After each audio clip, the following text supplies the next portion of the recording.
ಆಚಿ ಮಸಾಲ. ಎಂತ ಅಡಿಗೆಯ ರುಚಿಯಾಗೋ ರಹಸ್ಯವು 20 ರೂಪಾಯಿ.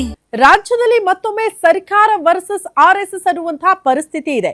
ಇಷ್ಟು ದಿನಗಳ ಕಾಲ ಸಚಿವ ಪ್ರಿಯಾಂಕ್ ಖರ್ಗೆ ಅವರು ಮಾತ್ರ ಆರ್ಎಸ್ಎಸ್ ಅನ್ನ ಟಾರ್ಗೆಟ್ ಮಾಡ್ಕೊಂಡು ಮಾತಾಡ್ತಾ ಇದ್ರು. ಬಟ್ ಈಗ ಇನ್ಫ್ಯಾಕ್ಟ್ ರಾಜ್ಯ ಸರ್ಕಾರವೇ ಆರ್ಎಸ್ಎಸ್ ನ ಕೆಲ ಚಟುವಟಿಕೆಗಳಿಗೆ ಬ್ರೇಕ್ ಹಾಕೋದಕ್ಕೆ ನಿರ್ಧಾರ ಮಾಡಿದೆಯಾ ಅನ್ನೋದು ಪ್ರಶ್ನೆ ಆಗ್ತಾ ಇದೆ. ಸೊ ಆ ಮೂಲಕ ಮತ್ತೊಂದು ಸಂಘರ್ಷಕ್ಕೆ ರಾಜ್ಯ ಸಾಕ್ಷಿಯಾಗುತ್ತಾ?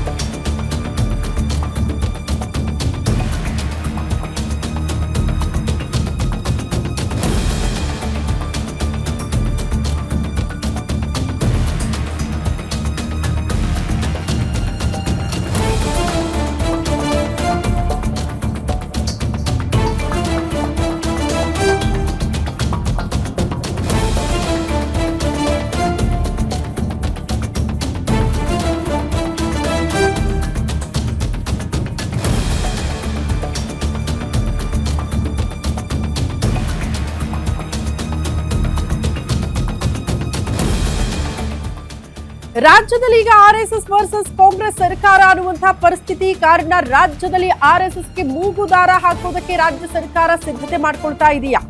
ಆರ್ಎಸ್ಎಸ್ ಚಟುವಟಿಕೆಗಳಿಗೆ ಬ್ರೇಕ್ ಹಾಕೋದಕ್ಕೆ ಬಿಗ್ ಪ್ಲಾನ್ ರಾಜ್ಯ ಸರ್ಕಾರದಿಂದಲೇ ರೂಪುಗೊಂಡಿದೆ. ಆರ್ಎಸ್ಎಸ್ ವಿರುದ್ಧ ಸಮರ ಮುಂದುವರಿಸೋದಕ್ಕೆ ರಾಜ್ಯ ಸರ್ಕಾರ ನಿರ್ಧಾರ ಮಾಡಿದ್ದು, ಸಂಪುಟ ಸಭೆಯಲ್ಲಿ ಸಚಿವರಿಗೆ ಮುಖ್ಯಮಂತ್ರಿಗಳು ಹಾಗಾದ್ರೆ ಕೊಟ್ಟಿರುವ ಸೂಚನೆ ಏನು? ಇದೇ ವಿಚಾರವೇ ವಿಪಕ್ಷಗಳಿಗೆ ದೊಡ್ಡ ಅಸ್ತ್ರ ಆಗಿ ಹೋಗುತ್ತಾ ಅನ್ನೋದೇ ಪ್ರಶ್ನೆ. ಹಂಗಾಗಿ ಏನಾಗಬಹುದು? ರಾಜ್ಯದಲ್ಲಿ ಆರ್ಎಸ್ಎಸ್ ಚಟುವಟಿಕೆ ಯಾವ ರೀತಿ ಬ್ಯಾನ್ ಆಗುತ್ತೆ ಅನ್ನುವಂತಹ ಪ್ರಶ್ನೆ. ಆರ್ಎಸ್ಎಸ್ ಚಟುವಟಿಕೆಗಳಿಗೆ ಬ್ರೇಕ್ ಹಾಕೋದಕ್ಕೆ ಮಸೂದೆ ಅಸ್ತ್ರ ಅಂತೆ. ಆರ್ಎಸ್ಎಸ್ ಹೆಸರು ಉಲ್ಲೇಖಿಸದೆ ಜಾಣ ನಡೆ ಅನುಸರಿಸೋದಕ್ಕೆ ಸರ್ಕಾರ ಮುಂದಾಗ್ತಾ ಇದೆ. ಸರ್ಕಾರಿ ಜಾಗ ಸಾರ್ವಜನಿಕ ಆಸ್ತಿ ಬಳಕೆಗೆ ಬೇಕಂತೆ ಪರ್ಮಿಷನ್. ಸರ್ಕಾರಿ ಜಾಗ ಸಾರ್ವಜನಿಕ ಆಸ್ತಿ ಬಳಕೆ ನಿಯಂತ್ರಣ ವಿಧೇಯಕಕ್ಕೆ ಒಪ್ಪಿಗೆ ಸೂಚಿಸಲಾಗಿದೆ. ಸುದೀರ್ಘ ಚರ್ಚೆ ಬಳಿಕ ವಿಧೇಯಕಕ್ಕೆ ಸಂಪೂರ್ಣ ಅನುಮೋದನೆ ಸಿಕ್ಕಿದೆ. ಎಲ್ಲರಿಗೂ ಅನ್ವಯ ಆಗಲಿದೆಯಂತೆ ಈ ವಿಧೇಯಕ, ಆರ್ಎಸ್ಎಸ್ ಸೇರಿದಂತೆ ಎಲ್ಲರಿಗೂ ಕೂಡ.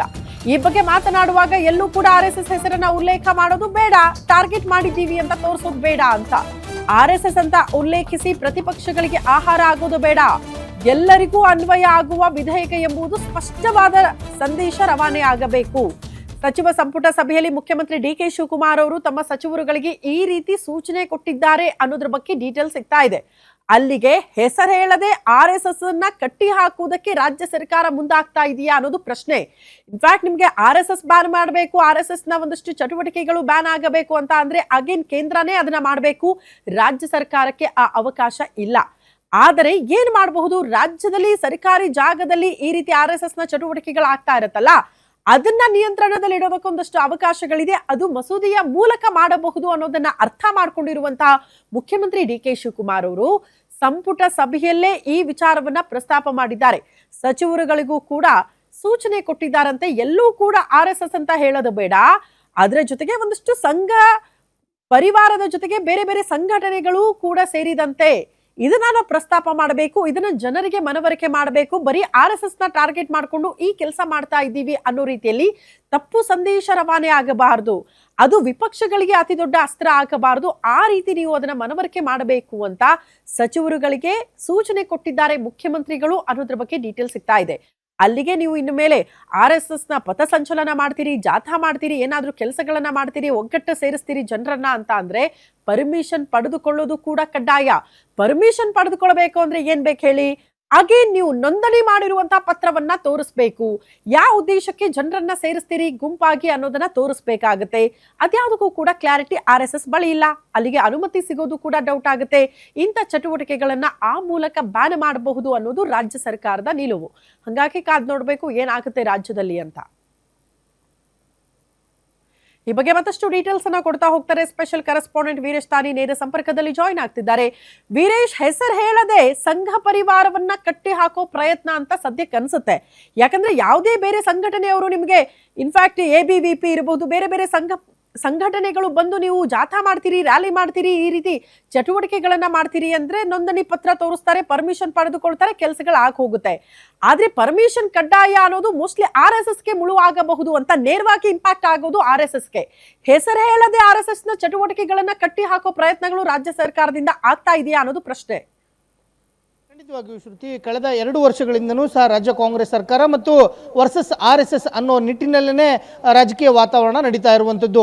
ಕಳೆದ 1 ವರ್ಷದಿಂದನೂ ಸಹ RSSನ ಯಾವುದೇ ಚಟುವಟಿಕೆಗಳು ಆಗಬೇಕಾದರೂ ಸಹ ನೋಂದಣಿ ಮಾಡಿಸಿ ಅಂತ ಹೇಳಿ ಸಚಿವ ಪ್ರಿಯಾಂಕ ಖರ್ಗೆ ಅವರು ನಿರಂತರವಾಗಿ RSS ವಿರುದ್ಧ ವಾಗ್ದಾಳಿಯನ್ನು ಸಹ ಮಾಡ್ಕೊಂಡು ಬರ್ತಾ ಇರುವಂಥದ್ದು. ಮತ್ತು RSSನ ಪಥಸಂಚಲನ ಆಗಿರ್ಬೋದು, RSSನಿಂದ ಆಯೋಜನೆಗೊಳ್ಳಿರ್ತಕ್ಕಂಥ ಕಾರ್ಯಕ್ರಮಗಳ ವಿಚಾರಕ್ಕೆ ಸಂಬಂಧಿಸಿದಂತೆ ಶಾಲಾ ಕಾಲೇಜು ಆಗಿರ್ಬೋದು, ಸರ್ಕಾರಿ ರಸ್ತೆಗಳಲ್ಲಿ ಪಥಸಂಚಲನ ಆಗಿರ್ಬೋದು ಮತ್ತು ಸಾರ್ವಜನಿಕ ಸ್ಥಳಗಳನ್ನು ಬಳಸಿಕೊಳ್ಳುವಂಥ ಸಂದರ್ಭದಲ್ಲಿ ಕಡ್ಡಾಯವಾಗಿ ಸರ್ಕಾರದ ಅನುಮತಿಯನ್ನು ಪಡೆಯಲೇಬೇಕು ಅನ್ನೋ ಒಂದು ನಿಟ್ಟಿನಲ್ಲೇ ರಾಜ್ಯ ಸರ್ಕಾರ ಈ ಹಿಂದೆ ಸುತ್ತೋಲೆಯನ್ನು ಹೊರಡಿಸಿತ್ತು. ಆ ಸುತ್ತೋಲೆ ಈಗ ನ್ಯಾಯಾಲಯದಲ್ಲೂ ಸಹ ಸಾಕಷ್ಟು ಮೊಕದ್ದಮೆ ಚರ್ಚೆ ನಡೀತಾ ಇರುವಂಥದ್ದು.